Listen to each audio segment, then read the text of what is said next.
La gestion du cas Bamba Dieng cet été, annoncé sur le départ, écarté du groupe professionnel, trimballé jusqu'à chez un concurrent mais finalement de retour, est une preuve supplémentaire que Longoria n'arrive toujours pas à gérer un point important, les ventes de joueurs. Normalement, je t'apprends rien, mais le Sénégalais est sûrement le joueur qui permettra à l'OM sa plus grande plus-value depuis Zambo Anguissa. Son départ dans le futur est inévitable, mais le faire cet été n'avait aucun sens. D'abord, sportivement, Bamba est une force nécessaire au jeu de Tudor, son apport sans ballon est parfait pour le jeu du Croate, il a le potentiel pour être ce joueur à plus de 15 buts en une saison, et il a l'envie et l'entourage pour se débarrasser des petits défauts qui gênent son jeu, notamment sa finition sur courant alternatif. Mais même économiquement, Longoria a fait une erreur puisqu'il est privé un de ses atouts économiques majeurs de l'exposition offerte par la meilleure compétition du monde, la Ligue des Champions, et qu'il l'a remplacé par un joueur à 10 millions bien moins intéressant. Bref, magnifique gestion de notre président préféré qui n'a pas du tout aidé Tudor dans l'implantation de ses idées de jeu. Aujourd'hui, l'OM est éliminé des compétitions européennes, à 6 points de retard sur le second de Ligue 1, et va devoir vendre au moins un joueur, même en cas de nouvelle qualif en LDC, pour enlever un point financier des épaules de McCourt. Gerson pourrait être cette vente tant espérée. En manque de temps de jeu, peu performant et la tête ailleurs, son clan fait tout pour le rapatrier au Brésil,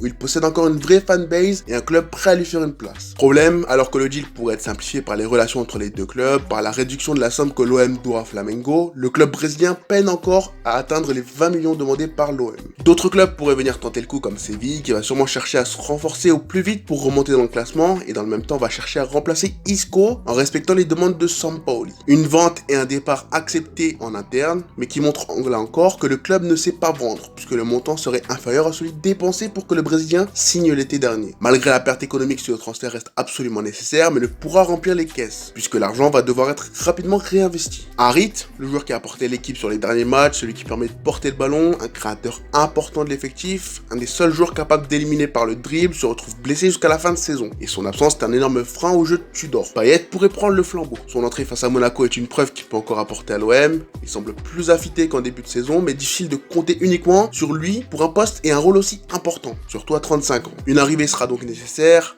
Longoria aurait déjà été au renseignement et certains noms sont sortis, dont celui d'Alberto Moreira, un Espagnol qui a succédé à Pedri comme étant le plus grand talent de Las Palmas, un joueur très technique qui aime percuter, très agile, peut-être un peu moins en avance que son prédécesseur, mais il reste un jeune de 19 ans très prometteur. Pas mal de gros clubs le suivent et pour s'assurer que le joueur ne parte pas libre en 2023, le club espagnol l'a prolongé, lui a offert plus de temps de jeu et a fait passer sa clause de 10 à 30 millions. Pire encore, actuellement le club est premier de Liga 2 et va donc tout faire pour garder un joueur très courtisé avec une augmentation à 60 millions de sa clause libératoire en cas de montée en Ligue 1. Un transfert compliqué donc qui pourrait forcer Longoria à changer de cible et se concentrer sur un compatriote d'Harit, Sofiane Boufal. Coincé dans un club qui peine financièrement et sportivement, qui joue la descente en Ligue 2, sa belle Coupe du Monde lui permet d'avoir quelques options intéressantes et l'OM pourrait se positionner. Bref, d'autres joueurs pourraient être cités, je pense notamment auprès de Jérémy Boga en quête de temps de jeu, à Malinowski, ou un petit Ghanéen, mais bon, on va dire que j'abuse. Du poste pour poste donc, mais malgré cette première solution intéressante, pour moi, remplacer Harit pourrait se faire autrement. Actuellement, la constance de la tactique de Tudor, c'est le double pivot de la terreur avec Rongier et Verretou. Deux joueurs avec un gros coffre, un énorme volume de jeu, mais incapables de faire de grosses différences balle au pied sur 90 minutes. Dans le schéma Tudor, Harit et Guendouzi se retrouvent surresponsabilisés, dépendant de leur combinaison entre eux ou avec les percées latéraux, et pour régler ce souci, l'apport d'un milieu supplémentaire pourrait aider, en plus d'offrir une variation plus que nécessaire au jeu de Tudor. Deux noms reviennent souvent. Enzo Lefebvre de Lorient, troisième meilleur créateur d'occasion de Ligue 1, un joueur parfait pour gérer les transitions de l'OM, qui apporterait cette touche technique au mitard du milieu, et évidemment la révélation de cette Coupe du Monde, Asdine Ounahi. D'autres joueurs seraient intéressants à ce poste, je pense à Bellegarde de Strasbourg que je trouve un peu trop inconstant, ou Yacine Adil Milan qui pourrait chercher un prêt cet hiver. Voilà à quoi servira l'argent de Gerson,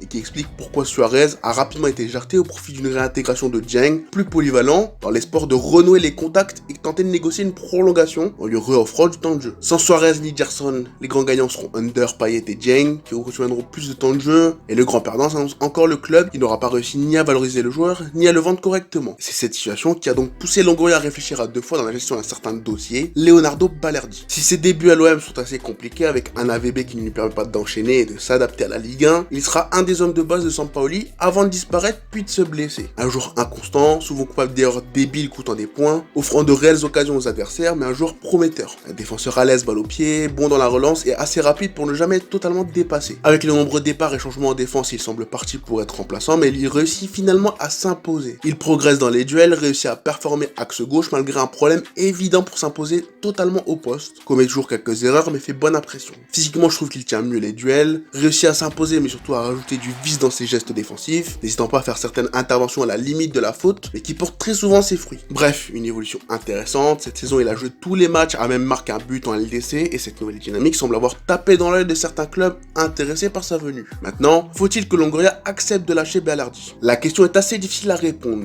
Déjà parce que la somme évoquée est assez basse, on parlerait de 15 millions, un montant que le club semble désespéré à récupérer, mais qui ne représente même pas le double des 8 millions dépensés pour attirer l'Argentin. Il est en pleine évolution, et si tu dois réussir à gommer certains de ses défauts, sa valeur pourrait atteindre de plus hauts sommets. Mais surtout, son départ pourrait affaiblir l'effectif dans la quête d'une qualification européenne et d'un trophée national. Dans tous les cas, l'OM fera un pari. Si Ventilia, le club devra miser sur une intégration rapide d'Isaac Touré, devra miser sur la constance des performances de Kolasinac et peut-être une petite amélioration de son utilisation du ballon, une amélioration physique pour Eric Bailly afin de stabiliser la défense. Et si Longoria décide de le garder, il faudra espérer que Balerdi garde sa cote et même continue sa progression. Une décision qui devrait être prise dans les prochains jours. Perso, je pense qu'une vente serait une bonne chose. Sacrifier un défenseur me fait moins peur puisque dans tous les cas, des solutions existent et l'OM pourra enfin renflouer ses caisses. Mais dans cet univers-là, Isaac Touré doit absolument être conscient de la chance qui lui tend les bras et tout faire pour la saisir. Et surtout rapidement. Il est jeune, a peu d'expérience, mais il sera plus facile d'accepter des erreurs d'un jeune en pleine découverte de la Ligue 1 que d'un central de 23 ans qui continue de faire des erreurs de débutant. Si Balerdi reste, il faudra absolument que Isaac quitte le club au plus vite et qu'il trouve un club capable de lui offrir du temps de jeu,